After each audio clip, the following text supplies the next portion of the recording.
Okay. I want to call this meeting to order, the Board of Civil Services Trustee meeting for January the 11th, 2012. Are we ready, Kevin? Yes. Are we in compliance? We are in compliance. So we will move to, first of all, I want to say Happy New Year's. This is the first meeting of the 2012 meetings. So Happy New Year's. I'm glad that we're all here. If you didn't make it, then my condolences go out.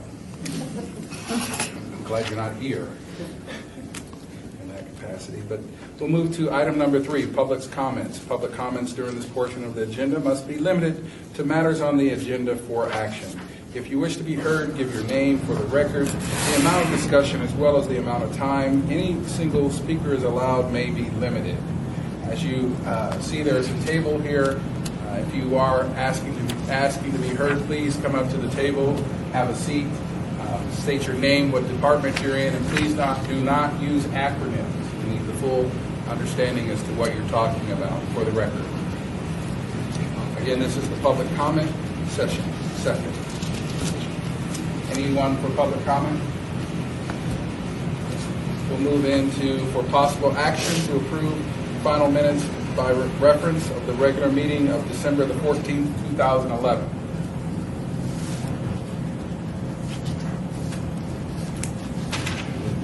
I'll make a motion to approve item 4, the final minutes by reference of the regular meeting of December 14th, 2011. Second motion. Motion has been made and seconded. Discussion, all in favor? Aye. All opposed? The ayes- Abstain. One abstain.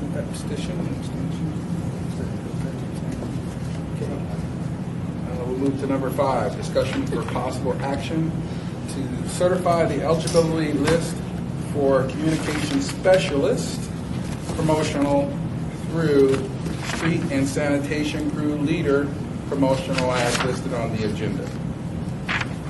Any discussion? I'll move for approval of item number 5. Motion has been made to approve I'll second. and seconded. All in favor? Aye. All opposed? The ayes have it. Moving into number 6, discussion for possible action to certify job descriptions for single class comp through senior transportation planning modular X as stated on the agenda. Any discussion? No discussion? I'll make a motion to approve item 6. Second motion. Motion has been made and seconded. All in favor? Aye. All opposed?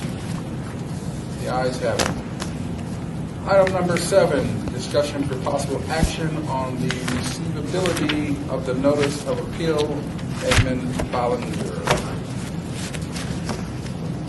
If I may, Your Honor, it seems like every 5 years I get an opportunity to educate you again on what the rules provide in terms of appeals. With your permission, I thought I'd just run you through those again because I know it gets kind of confusing and they are not always intuitive. I believe you're clarifying what Correct. part of the 6-part process we're in. I'm going to give you the whole kitchen soup and a few nuts to do. If you find that I'm going areas you don't want, please, I'm here at your convenience. But Mr. Bellinger's filed what's been styled as an appeal with this board. In the first sentence, he states, I'm writing to request an appeal of a decision to approve the recent promotional test of the of the position of Fire Battalion Chief with the Las Vegas Fire Rescue. Your sole determination today is to determine whether to receive that appeal or not to receive that appeal. If you were to vote as a board to receive the appeal, it would be set for a later date to consider it on the merits. So you don't have to decide, and nor would you be permitted to decide whether that appeal is correct or not. Again, your sole determination is whether to receive it or not. I want to review with you the rules on appeal. This board has been delegated certain powers and duties by the city. The purpose of the board and the duties and powers of the board, as well as the purpose of the rules, are set forth in the rules themselves. You're a creature of these rules. early on in the rules, it sets forth what the purpose of those rules are supposed to be, and it lists 6 items. The express written purpose of the civil service rules are when not in conflict with the collective bargaining agreement or another document called the personnel policy manuals, is to set forth regulations and rules that provide for 7 things. The first one is recruitment, examination, and placement procedures. B, classification of positions. C, procedures for promotions of employees. D, procedures for discrimination actions against in the discharge of employments. And significantly, to provide for appeals with respect to actions which are taken on C and D above. So the rules tell you one of the purposes of the rules is to provide for appeals regarding promotions and disciplinary actions. What's excluded from that statement is recruitment, examination, and placement procedures. So on first blush, the purpose of the rules is not to have appeals on examination, recruitment, and placement procedures. You would have them on disciplinary matters, you would have them on classifications, you would have them on promotions.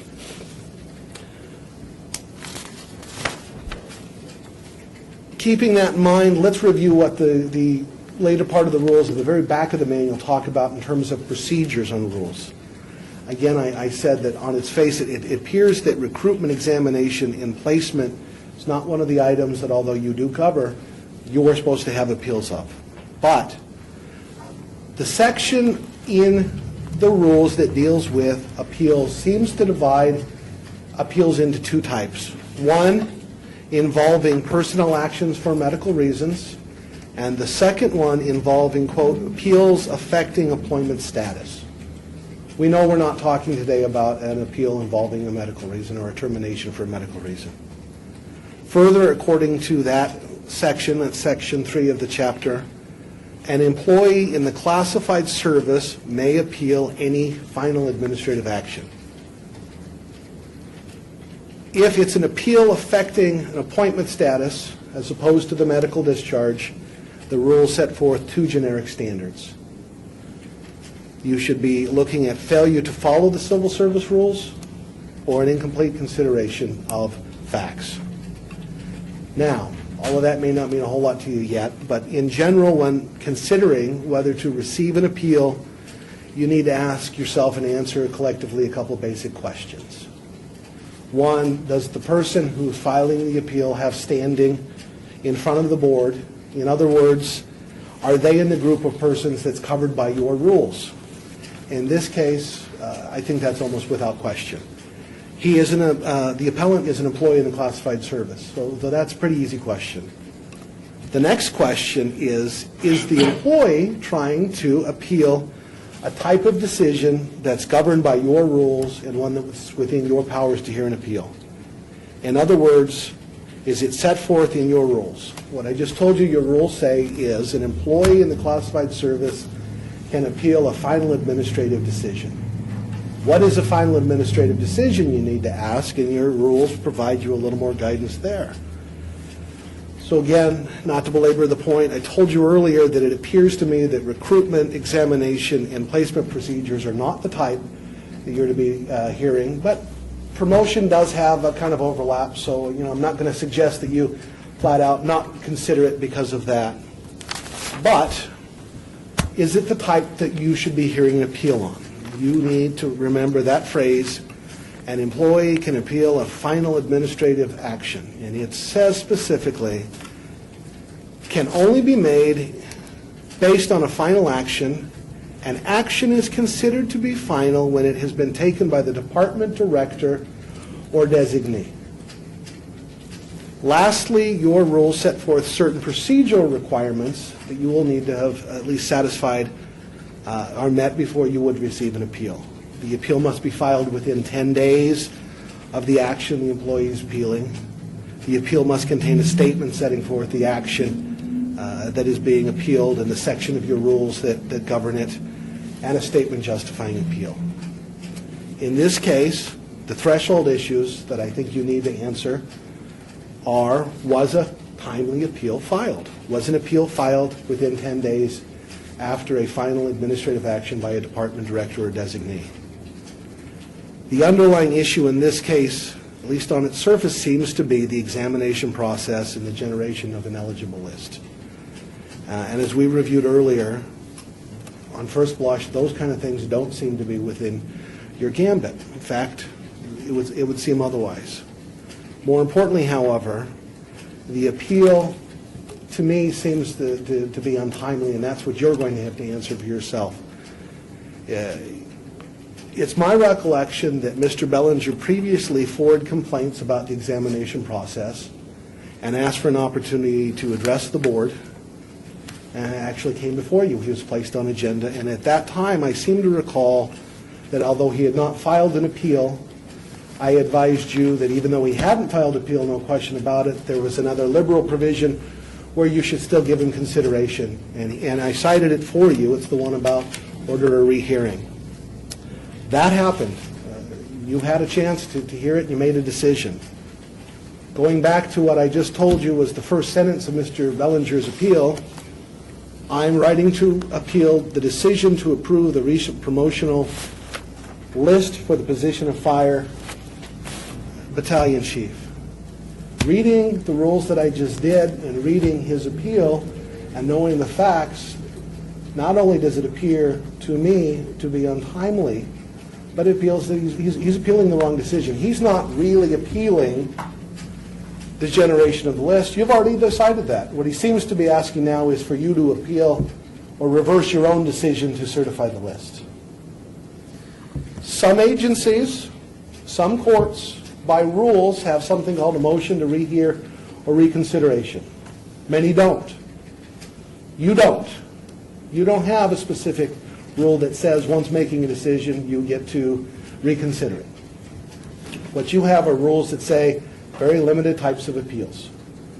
If you have one of these actions where you should be asked to appeal a final decision made by a department director, and we ask you to do that within 10 days, and it covers one of those two areas under the rules, that would be a receivable appeal. I can give you advice as to whether my interpretation of the rules is that it's receivable or not, or I can answer any other questions you have about me going through those rules. Thank you, council. I'd like to ask my other board members if they have any more, if they need any explanation or any other clarification on the rules. So then we go down a slippery slope that we're going to reconsider what we did. We're trying to undo the certification of a list and has since then appointed battalion chief.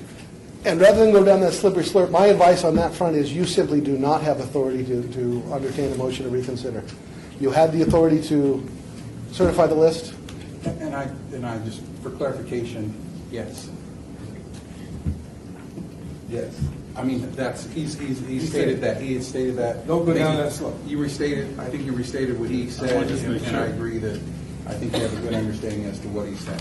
If the appeal was related to test procedures, is that something we could hear? Quite frankly, it's one of those gray areas. The rules say recruitment, examination, then it says a couple other items, classifications, discipline, and then it says appeals related to C and D. Recruitment and examination are not C and D. On its face, there's an argument to be had that you don't even have any authority to undertake appeals, even if they were timely filed by someone appealing a director's decision as recruitment. You clearly do have promotional opportunities, and I'm here to tell you they're mixed. So, I mean, if that were the sole issue, obviously some kind of exams affect promotions. But the truth of the matter is, the threshold questions for you in this case, is it an appeal asking you to look at a decision made by a director, or is it asking you to reverse a prior decision you've made, which are different? You have authority on one, not the other. And was it done within 10 days of the decision by a director? It appears to me that, again, what he's really asking is you to reconsider a decision that you made after hearing a case a couple of months ago. So we actually approved the list on October 26th. I believe that, I don't have the date, I yes. have. And one of the things historically, as a board member who has gone through the appeal process, and I think it's a limited, there's other board members that have gone through the appeal process on the Civil Service Board, the date requirement is something that has been one of the decision makers in any one of the appeals that have gone forward or not gone forward. If that gives you any clarification. So what we are being tasked here today is to do what? And since I think we're just going To to, receive the appeal. Either is it Whether we're gonna receivable receive or it is or it not not. receivable? yeah. Is it timely, was it not timely? Is it the proper kind of appeal or not a proper appeal for you? So is there any other discussion? I think it's pretty clear to me. Are you going to permit Captain Belanger to speak today? I just want to make sure what you're doing procedurally on that side. I would certainly recommend it. Yes, I think so. So, based on that With recommendation. the caveat that his comments should be directed towards receivability and not the merits. Yes, exactly. So under that recommendation, is Edmund Bellinger available, or does he wish to speak to the board? Please state your name and your department position. Hi, my name is Ed Bellinger. I'm Capital City, Las Vegas Fire. I'm holding in my hand right here Civil Service Board Trustee Notice of Appeal. It was on the 26th. Mr. Carwater received it on the 31st. I filed it within the 10 days. This is December we're talking. 10 days of what, Mr. Bellinger? When you guys first met, it was on the 26th that you certified the list. October 26th. You gave me three options. You said I could approve, not approve, or they could hold in abeyance, I'm sorry. And I filed a written appeal within the 10 days, and I sent it to Mr. Tarwater. Again, the question, Registered mail, and he received it. I have a card and a copy. I don't dispute that. I don't know if you want to piecemeal it or let him finish or have us go through each of those items one at a time. I don't want to interrupt him if he's on a flow. I'd He's got rather. prepared statements, I'm sure, Well, as long as they apply to the issue. I have several issues on the thing. On my appeal, I sent proving that I got test questions right. Chief Miramontes, and I'm glad he's here today because I didn't want to speak the last time I was here and he wasn't. I showed by correspondence that one of my test questions was right. In fact, my question was equally correct, and I sent that in with the appeal to show that I got a test question right. I had another test question where I showed her in the book it was correct. She told me to write it down. These in themselves show that I should have passed the initial written exam. I wasn't able to go on. I did write up this appeal. Granted, I'm not an attorney. Me and Mr. Davis do have a history, and I asked that he recuse himself, and obviously that's not going to happen. You're welcome to bring that up. I'll address that. Quite frankly, I have no idea what our history is. I've Our been doing this history for is, sir, 17 that years. you were my union attorney. I was your union attorney? Yes, sir. And in the middle of my OJI, you left and went to the other side. And the judge chastised you for it, and you basically said, well, I got a job at the city. And I had to get new counsel, Robert Kyle.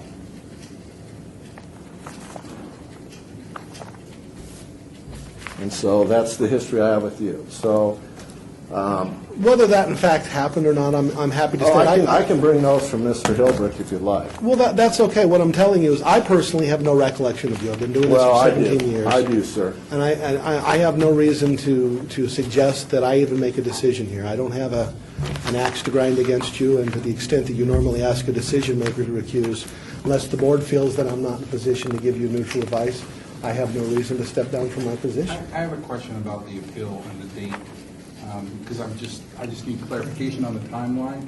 So was the timeline from the date that we certified the list and the appeal, and the appeal, the filing of the appeal, that was less than 10 days? Was that within the time frame? I don't think that it is, because again, what we talked about earlier, you need to be filing an appeal of a decision of a director.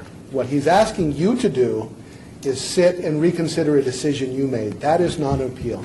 He's absolutely correct. He filed within 10 days of you. our decision. And I don't dispute that at all. He's absolutely 100% correct. Okay. The question is that what he should be appealing within the days?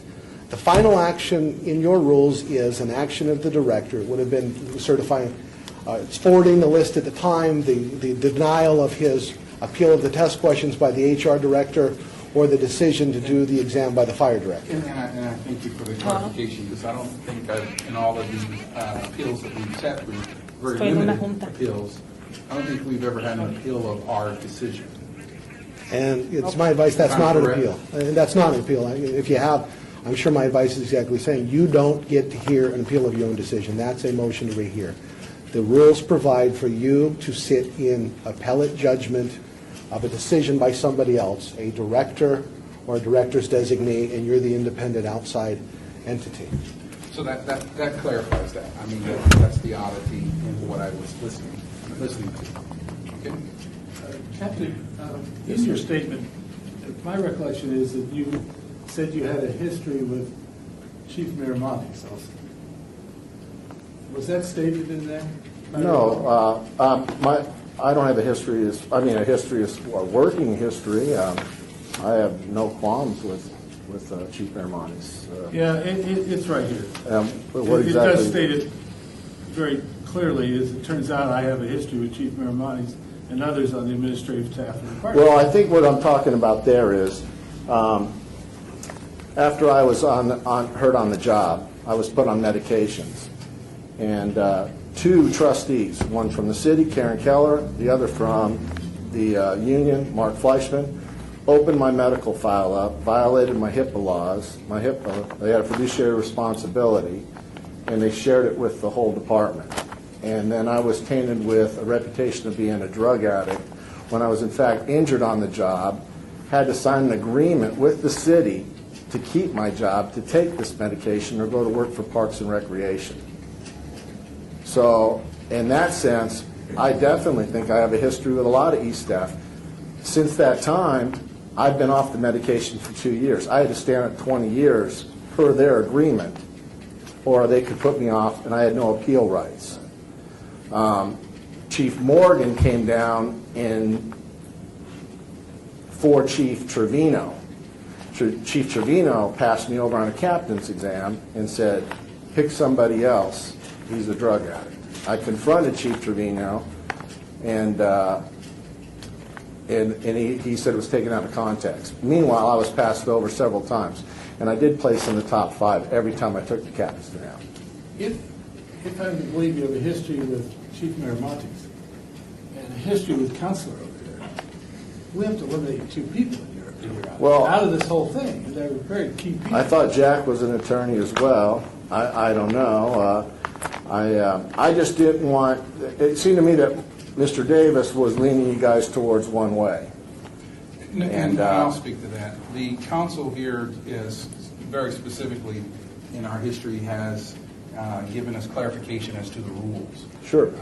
And where it is leaned, it is in, I don't think it has been leaned specifically. I think that they give their opinion or their direction as to the legal sense of as to our liability or the city's liability. So that's... I actually emailed Mr. Davis to ask him what would be the appropriate channels to go through on an appeal. And I got a copy of that email too. He told me it's not his job to give city employees advice, that I need to learn the civil service rules and appeal on my own within 10 days. And I did so. Do you remember the last time when we were together as a whole group back in October, and you made your statement, and Chief Miramontes made his statement and so on, and I asked you a specific question. Are you planning to appeal? And you said, no, to me. I believe the chairman remembers that too. I asked you in that room that day, are you planning to appeal? Because you had this written statement. No, I did. I planned on appealing. I can't appeal until I know I'm denied. Uh-huh. Did you know you were denied at the administrative level? That's the question now.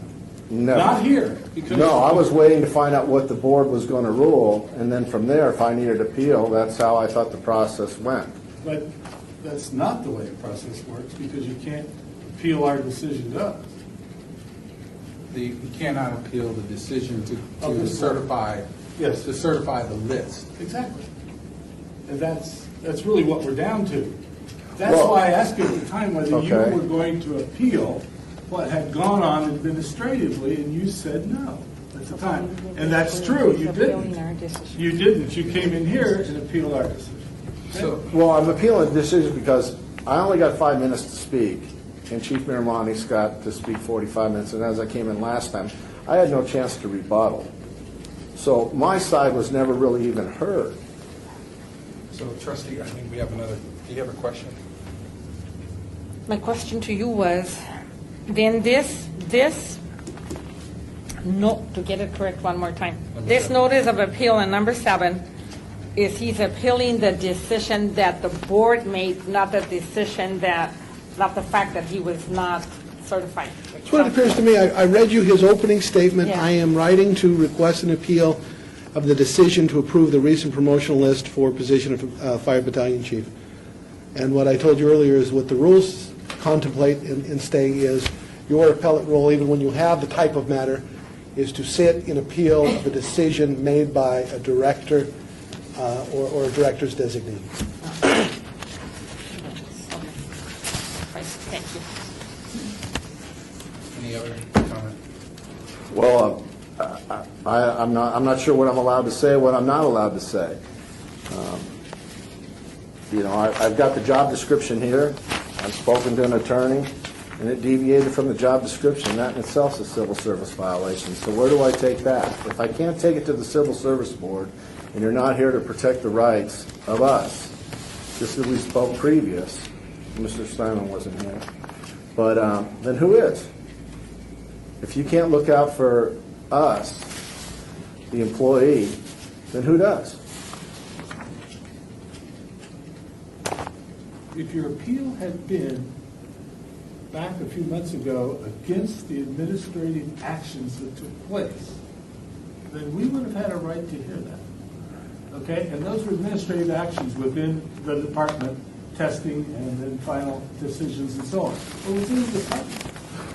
We could have heard those, the way I understand it. Well, see, what you got to understand is if you put yourself in my shoes, I'm not even sure this test was going to be followed through. I had heard so many things that this test was gone so bad that it was probably going to be thrown out. I heard it was trying to be thrown out months before it got started. I sat here and listened to Chief Johnson speak those very words, that they went down this road. There was direct relatives, a local company. I heard Chief Miramani say that we've always went in town.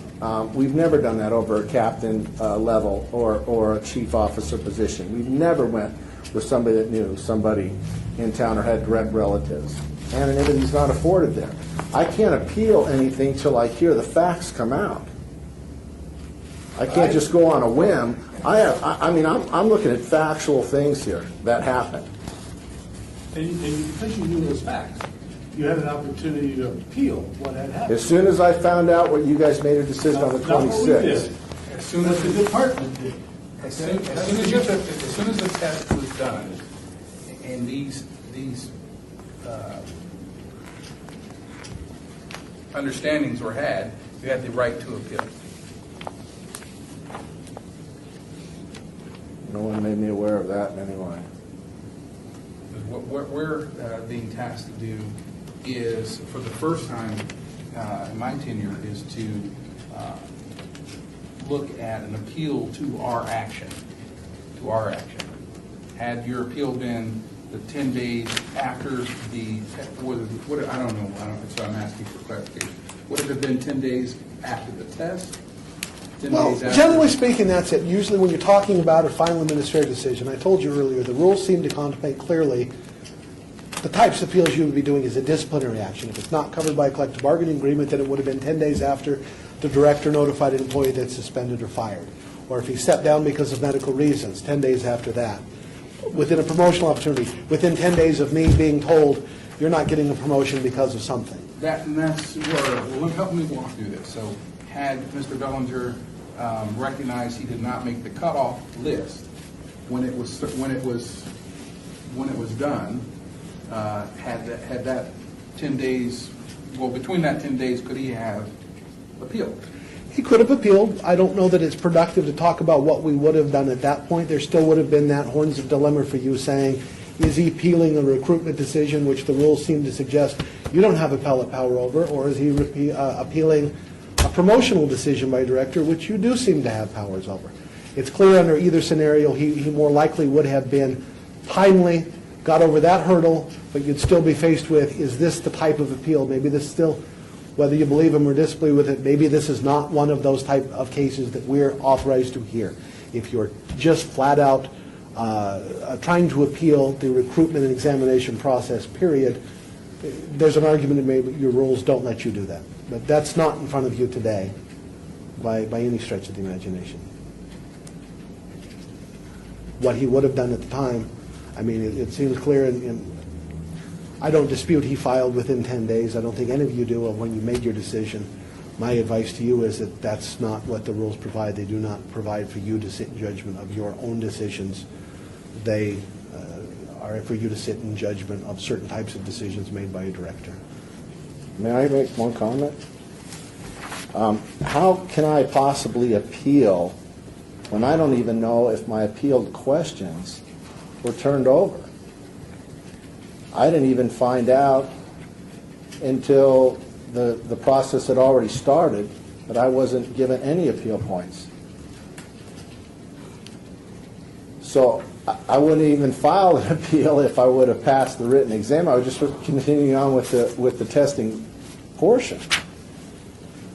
There's no way I could appeal something without knowing what the outcome was. There was no time afforded to me. I appealed questions.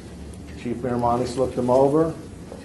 He said he felt he was an expert. He looked them over. He denied. He said, no appeal questions. Glenn Kuhn said there was no questions given. Other candidates that didn't even appeal questions got points. How could I possibly appeal something if I don't even know that I failed? Well, back on the 26th of October, you read your comments, and you didn't submit a copy of it at that time, to speak in opposition to and about the discrepancies in the testing process for battalion chief. And you did that day. There's more detail, but you did speak to that. Absolutely. You should have come in at that point with an appeal I of did. those testing I did. I filed a written appeal of, of that very thing. I sent an appeal, a 3-page appeal I got right here with all the stuff to Mr. Tarwater. that was the one on October 31st? It arrived to him on October And 31st, that is the one at which you appealed the decision we made. on the 26th. But what I'm pointing out to you is, when you were here on the 26th, you already, in your mind, knew something was flawed in the procedures that occurred to come up with a list. That's when Absolutely. you should have appealed that process to this board and said, something's wrong. I did. That's when I did No, appeal it. you No, you didn't didn't. appeal. You did not. You let us, we went ahead and made our decision that day because I asked you if you were going to appeal, and you said no. No, I never had a chance to rebuttal, sir. I was given 5 minutes and then sat down, and then Chief Miramontes got up.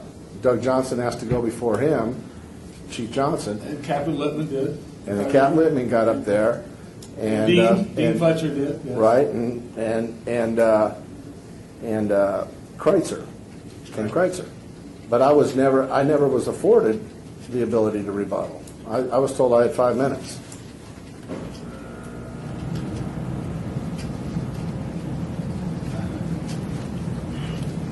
So, thank you. Thank you. So where do I go from here? Well, we have to make a decision on the feasibility of the appeal of our decision. Okay, So, thank you.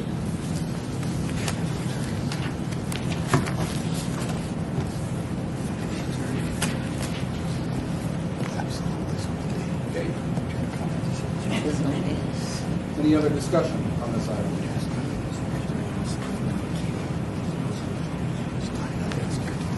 Any discussion? No. Hearing no more discussion, would anyone like to make a motion?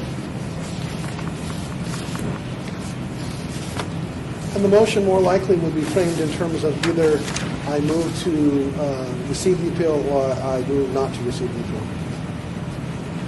Yeah, I mean, I've heard that first day. Would anyone like to make a motion for or against?